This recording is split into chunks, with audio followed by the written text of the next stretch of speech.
Welcome to Your Image, the public relations programs that mirror the society. Today we are having a continuation of the topic End-SARS protests 1 year after. Any lessons? Of course, last week we discussed about some lessons learned, how the government agencies should be more proactive in stepping up actions and engendering peace. We also talked about the youth not being too overzealous, try to manage their affairs very well. And this week we'll be looking at the investigations that were carried out, the panels that were instituted. How have they fared? The results, the outcomes, how have they been implemented? Is it for the betterment of the society? How far have we gone? This week, I have once again Pastor Dare Folari, a veteran public relations practitioner, a former chief press secretary to the state government. Thank you. Thanks for having me. It's a pleasure. We'll continue to have you.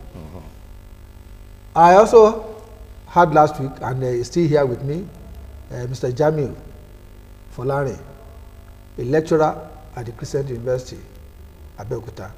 He's also a mass communication expert. You are welcome. Thank you for having me on the show. Yeah, we missed the youth in the person of Johnson Idowu. He's here with us this week. And Johnson Idowu is a former public relations officer for the Student Union Government of Moshood Abiola Polytechnic. But now he has grown. He is now a CEO, Distinct Communication outfit in Abeokuta here. You're welcome. It's my pleasure, sir.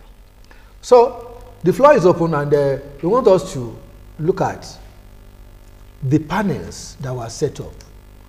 Of course, the panel was set up to establish the reasons why those agitations, protests came up, and then to now come up with a conclusive arrangement where we can step those protests, where we can be able to visualize and begin to nip in the bud those areas of friction.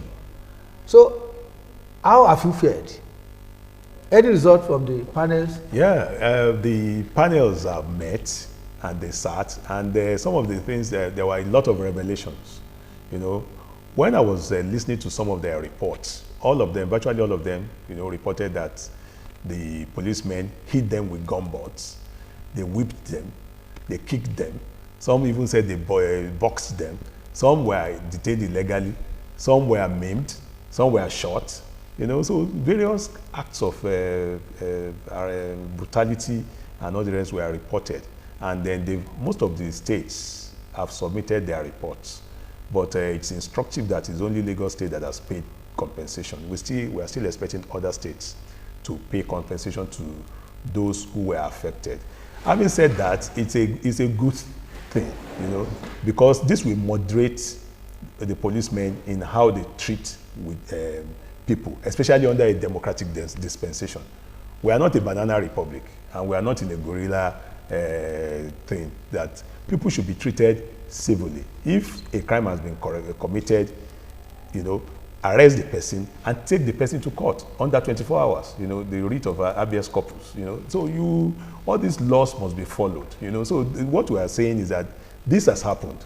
The End-SARS protest was a watershed in relationship between youths, if not only even youths, labor relationships, human rights organizations, and because human rights organizations too do protest, labor too protest. So this is a better, you know, we're coming up, you know, in how to deal with each other in a democratic setting.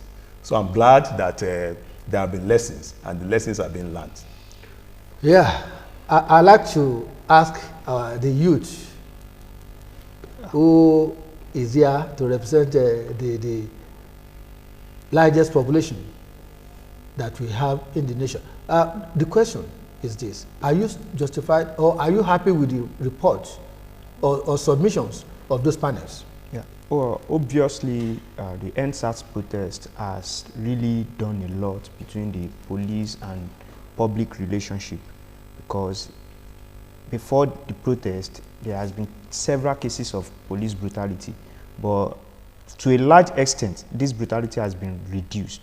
Although I cannot say categorically that it has been eradicated, but it has reduced to the barest minimum.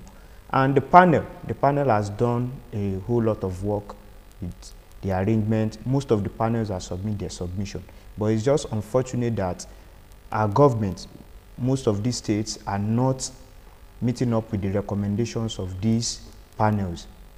Like rightly said by Mr. Folani, only Lagos State has paid compensation that was awarded by the Lagos State panel. Some other states like that, they are yet to pay, which is not good on the part and the image of the government. This is, we also build the already existing mistrust between the people and the government, because what most people have apathy towards the panel, they thought that it is just the usual jamboree setup where they just put it so that they can silence the members of the public. So it would be better if the government will take proactive measure and meet up with the recommendations of the panel, pay necessary compensation where necessary, give punishment to those who it is due to, and ensure that they were able to project a favorable image that can be good for the government at the end of the day. I want to ask you, can we continue to have a fixed mind that it's only the police that is on the other side? The youth, are the police not also suffering from the angle of the youth? Because when there are protests, we can see some stoning, we can see some other objects being thrown here and there. Or perhaps that is the cause why some policemen were brutal. Can it be justified? Obviously, during the NSAS protest, there are situations whereby there were hijacks of the protest from hoodlums, so to say. But we cannot say that the police are not at the receiving end. Part of the demand of the protest then was that the youth were even agitating for a better welfare for the police. Because at the end of the day, whatever is the decision of the government, both the police and the youth, we have to bear the consequence. So the police also, on their own side, are having a share of what the society looks alike in general. So it is not the youth alone. Both the police and the youth are having a share of the present situation that we have on ground. Thank you. Mr. Folani. There is something to recommend, is another thing to carry out and implement the recommendation. One of the things I noticed during the sitting of the panel in Ogun State, in Lagos State, some of them expressed frustration in terms of cooperation, even from stakeholders, even the government. And this is worrisome when I read that, and I observed that even some evidence have been tampered with, and as a result of it, it will definitely affect the work of the panel. But notwithstanding, the panel that they have done their job and duty, is now incumbent on the government to ensure that the recommendations of the panel to avoid the repeat of what happened last year, because the most important thing we should be talking about is the solution now. It has happened. We don't want a situation where we'll be having repeat of that gory situation. People died because they are expressing their view and their grievances. So it is natural for people to express their grievances, to protest. It's the duty of the government even to protect the protesters. It is natural also for protests to be hijacked. It is also the government's duty to protect protesters. Okay. So as a result of this... So it's natural to have a protest hijack? Yes, that's the nature of virtually in all protests around the world. There is tendency that the protests will be hijacked because there are people waiting for such opportunity to happen, and they use the opportunity to achieve their own. Let me just take you up on that. The last election, I think in the US or an incident that happened. Trump, yes. Trump. We saw the way the areas were cordoned off. And except in the capital, where some incidents happened, you could see that citizens were unable to penetrate. So why can't we have such a situation in Nigeria? It's work in progress. It's work in progress. That's why we're saying that, unlike last year, look at during this demonstration, you know, we saw more civility from the law enforcers. And, you know, going forward, it's work in progress. And people are bound to, you know, once we have these engagements, people are bound to improve, you know, because the police officers too have been sent for training, how to handle civil, you know, in a civil manner. You know, it used to be the Nigerian police force. So they are taking the force away from the police. So they are becoming more civil. They even have a human rights department. If your right has been trampled upon, the Nigerian police force, go there. The human rights, and they will start tracking your case from Abuja. There is a lot of things being done. Yeah, I agree with you, because some of the brutality issues that were brought to the fore, we saw some of the police commissioners saying that we are investigating, and when such investigations were concluded, the culprit Will be punished. Will be punished. And we are seeing some of them being dismissed. That's a good sign. It's a good development. But I want us to look at the distrust. How do we build, or what mechanism can we come up with that can remove this friction, that can remove this distrust between government and the people? Okay, removing mistrust between government is simple. Just ensure that you provide you fulfill your part of the contract, just like we mentioned last week, that the government has the responsibility to provide social amenities, to ensure security of lives and property. If that is done, there will not be need for protests. There will not be need for grievances, and there will not be need for conflict. So the conflict stems from the situation where the rights and of people are not respected and trampled upon. So for us to have solution to this, there must be mutual respect, understanding, and there should be platform for what we call jojo rather than war. Because when there are issues, don't wait till the issue will not be able to be resolved. For example, just like I mentioned last week, we need to look at the proposition of public relations, that we need to be proactive. Public relations is proactiveness. It's not necessarily allowing crisis to happen before you respond to it. We preach against fire brigade approach. We need to be proactive. Ensure that you prevent crisis from happening. How do you prevent crisis from happening? When citizens lodge complaint to the police, they must respond to that complaint.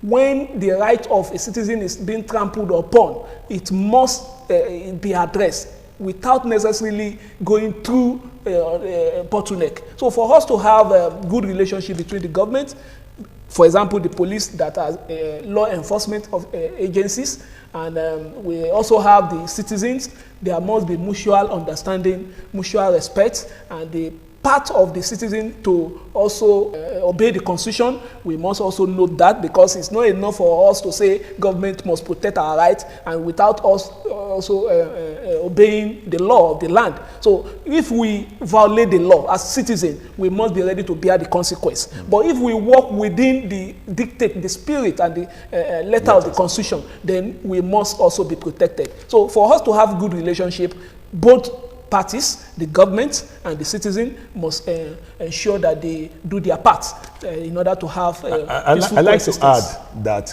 is a social contract. Promises, electoral promises must be kept. You know, when you promise something and you don't do it, you know, that's why there is distrust. You know, they say it's government speak. That's government speak, they will promise and they will not do. So people tend not to trust government. So if government is saying it will do this, they say, but you know, we are seeing improvement. So if people are elected into office, fulfill their electoral promises, and they stop this rape on the people, you know, because the people have been raped serially. So that's why they don't trust government. So, but once the narrative changes and government starts, you know, fulfilling their promises, you say you want to do something and you deliver on your promises, the trust will be rebuilt. No, before you say anything, I want to ask you, what is your expectation of how youth can express themselves, and your expectation of when the youth expresses themselves, how should agencies of government, or what policies should evolve that can establish a very peaceful environment in this nation? The way the youth can express themselves, it's through protest. Protest has always been the way. But like as a student union, is it only through protest? I'm coming, sir. As a student union leader, we always mention 3 C's, which is the consultation, consolidation, before confrontation. Confrontation aspect is the protest aspect. So in engaging the government, the youth must understand that there is need for consultation first, consolidation before confrontation, which is the protest. Consolidation is building up on what you've presented before the government. It is just that we have an unfortunate situation whereby the people do not trust the government. In a sane environment, the first 2 should have been the only approach: consultation and consolidation. When you make your grievances known to the government and you follow it up, there should be solution. It is in a situation where perhaps it is the approach of the consultation that is not bringing out results. When the approach of the consultation is not bringing out result, that is when we have consolidation. This is telling us that, okay, go for a reminder. Our governor, sir, we have brought this before you. You are yet to attend to it. We are still hoping that you will.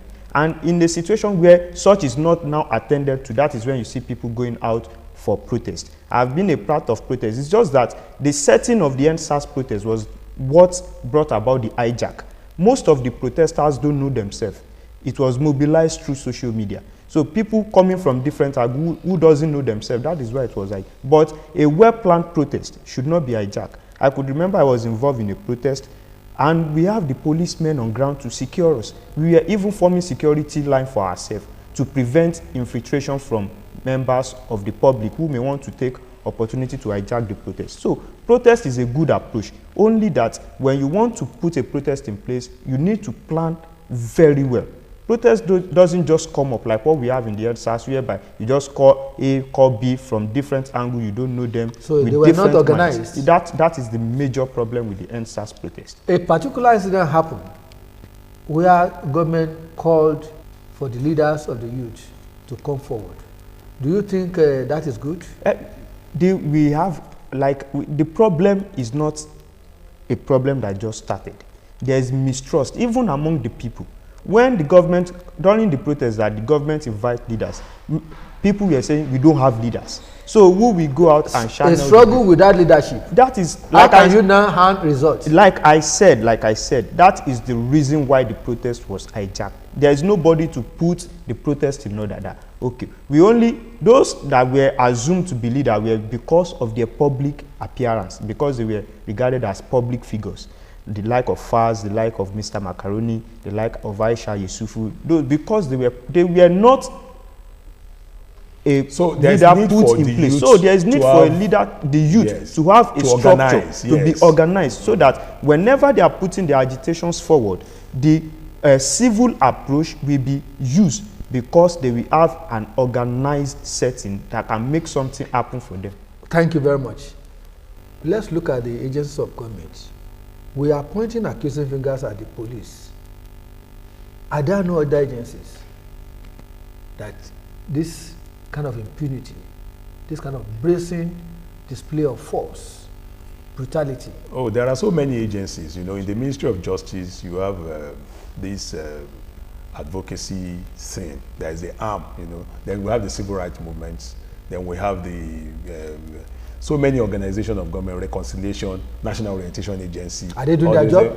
Well, you know, it spoke about institutional collapse. Our institutions are not living up, you know, to their billings, you know. So that's why we need to come up with that. Even in NIPR, we should be sensitizing people, we should be sensitizing the youth. So let's do more. And that's why even during the protest, just like he mentioned, after the government responded to the 5-point agenda, the protester continued protesting, saying that it goes beyond NSAS, that there are other decay in other level of governance that needed to be addressed. And they talk about even the law itself, issue of economy, among other things that we are not originally part of the protest. Demands. That just to tell us and support the idea that police cannot be isolated. And what I always say is that police are part of the society.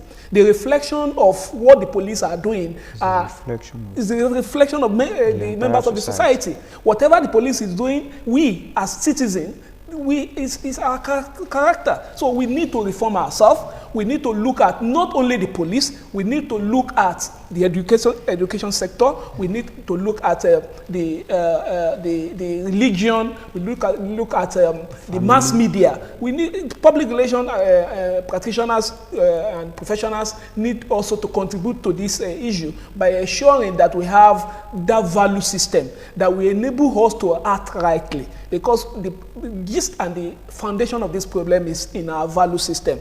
The police did not act right because of the value system.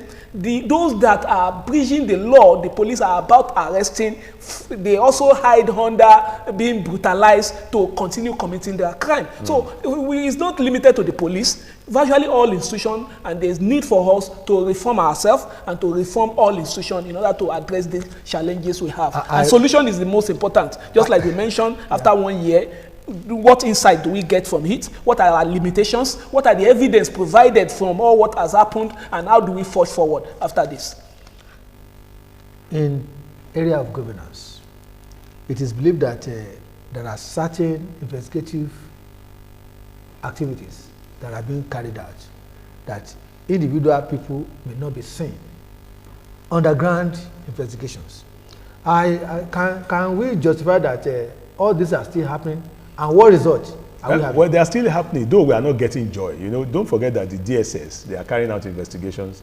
Then PR2 is analyzing trends and predicting consequences. You do that. So they are flagging it to people, but most of the information sometimes are not being acted upon. Is it that at the apex that those policy issues, those new outcomes that are being brought about are not being taken action upon?